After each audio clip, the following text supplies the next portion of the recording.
This is the Kitchen Sink WP podcast, episode 582. I program my own computer. We have a server crash, 404 error, page not found, links aren't working, system is crashing, system is crashing, system is crashing. Your old HTML website, barely alive. We have the technology. We have WordPress. A new website, better than it was before. Better, stronger, faster.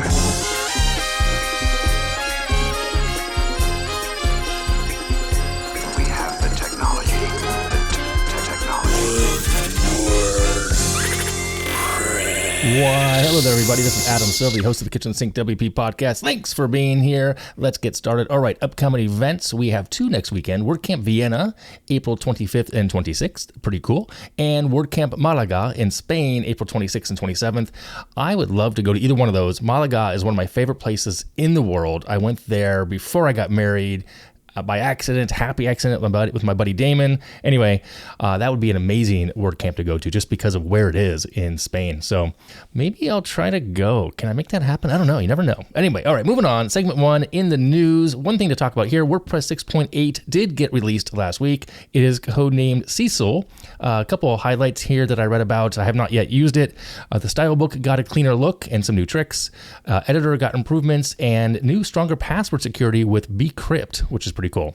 So of course, it's out, use it, love it, learn it, share it, and make sure you back up your site before you upgrade. Okay. All right. Is that it in the news? Yeah, I think so. All right. Moving on. Segment 2, meat potatoes. So last week here in the US on April 15th was tax day. We had to file taxes if you are an American citizen, or anyone making money for that matter, I believe. Anyway, or you have to ask for an extension. But if you owe money, you still need to make a payment or make a payment plan, etc. And this time period of the year causes quite a bit of stress for many, both individuals and business owners alike. And for business owners, it can be a shock if you're not really tracking what you're doing during the year, how things are going. So this week, I'm going to go behind the scenes. I've done this in the past, but I'm looking at the costs, the challenges, and I want to be transparent about running a web creative agency and how I did in 2024. And to be honest, I'm going to share some factual numbers and the challenges because I've always wanted to be transparency, the name of the game here, right? And it was not a good year financially, but there's a caveat on that, and I'll explain that here in a little bit here. So that being said, here we go. Starting with the breakdown of some of my costs. These are the bigger amounts, some of them, most of them being over $1,000 kind of thing, but just the bigger categories of what I pay for certain things that kind of cost me money. First and foremost, for example, hosting, $1,500. It went up a bit last year because I had to change my plan with my current hosting provider due to some new clients and a new project of my own. So I had to add on to that. It used to be $1,100, now it's $1,500. And I just realized I have another account there. I have a Cloudways account, and I forgot to include that. So it's probably another $250 a year on that. So let's say $1,750 for hosting. I also have podcast hosting, which is a separate category, $200. My freelance developer help, $5,300 from last year. A little bit lower because I didn't have as many projects. Again, more on that in a bit. So I didn't have a PM to have to pay, which I feel bad about. I don't mind paying her. She's amazing. But yeah, so $5,300 for my freelance help. My internet, just to have at home, was $4,700. Domains. Oh yeah, so here's domains for my own domains and for clients that I own for them on their behalf, $829. Wow, that's a lot. Yeah. Dining, $1,500. Equipment, $2,000. And subscriptions and software, about $3,200. Adobe, Gravity Forms, all the things I pay for.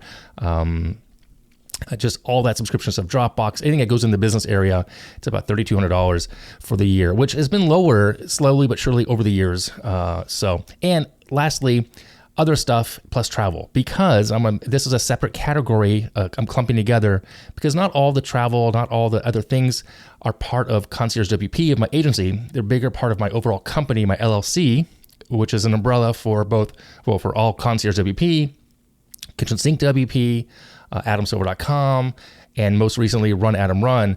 So I'm putting all that under that umbrella. So I do track that stuff as well and deduct those expenses. So that was another couple $1,000 in there for sure, but actually not just a couple, more like 7.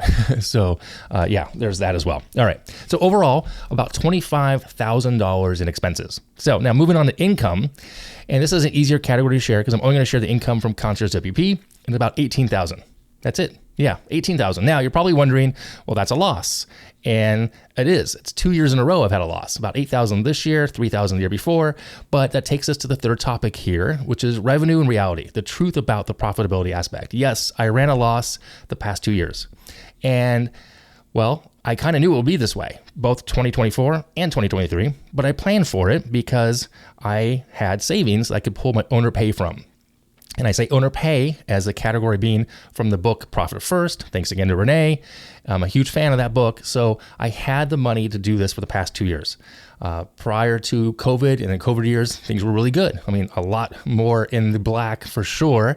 And then here we are. So the reason for this loss of income, if you will, was that I tried, and I'm still trying to build something new, to pivot a bit. I've shared this before, fully transparent. It did not go well, has not gone well. It's not going well. And a few reasons could be to blame. I didn't do any business development work, and that was my choice. I wanted to do something different versus just the agency. I have a stable of clients. They do pay me monthly, so I have the MRR. And if and when new work came in either from them or from a referral, I would take it, not a problem. But me not doing business development, going out actively searching for new clients, well, obviously, my income went down. So now it's hard to say about the other things that affect the business. And without going into too much detail, life, you know what, actually, let me skip that. Let me not skip that. Let me just share. I want to be transparent, right? So what are the other things that might have affected the business? Well, let's see. My dad's heart attack a little over a year ago, February of 2023, I guess. Yeah, so that might have affected it. My training for the ultras that I did last year, 3 of them, 2 DNFs, not great for a mindset shift, trying to do good things and hard things and push yourself. My mom's health, not great. Overall burnout. My son's motorcycle accident at the end of the year. Yeah, like I said, life. Everyone has moments. Everyone has struggles. I'm no different. You're no different. It happens to the best of us. And, it affected me in ways I didn't see coming. And I don't know what's coming from them moving forward in a sense. That takes me to the next final section. What is next? Well, a few things. Financials. I am trimming down where I can on certain software and services, less subscriptions, just be more mindful of it, not just in April, but I'm actually much more conscious of it than I ever have been in previous years. I've known my expenses pretty well throughout the last year or two, so not too much of a difference there. I want to produce and still build new things and new services.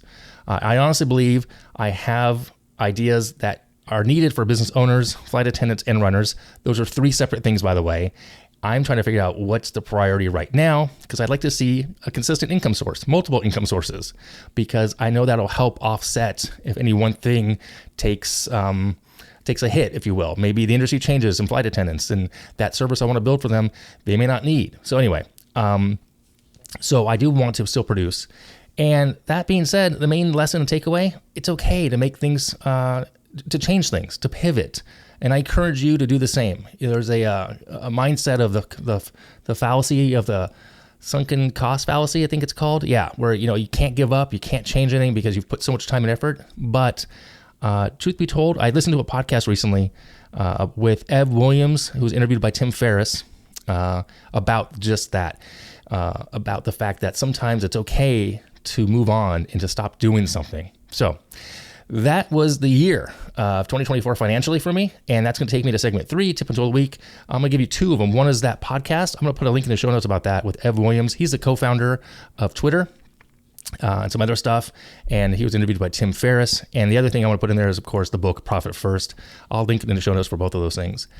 If you want to share your ideas on how you did 2024 with me, if you want to talk about it, you want some advice or guidance, some coaching, I have information, I have knowledge. I'm not perfect, but I'm here to help if I can in any which way. So there you go. That is it for the week. If you have any questions, go ahead, send it in via email, adam@KitchensinkWP.com, or use that speak pipe function on the website. If you want to support the show, you can become a Patreon.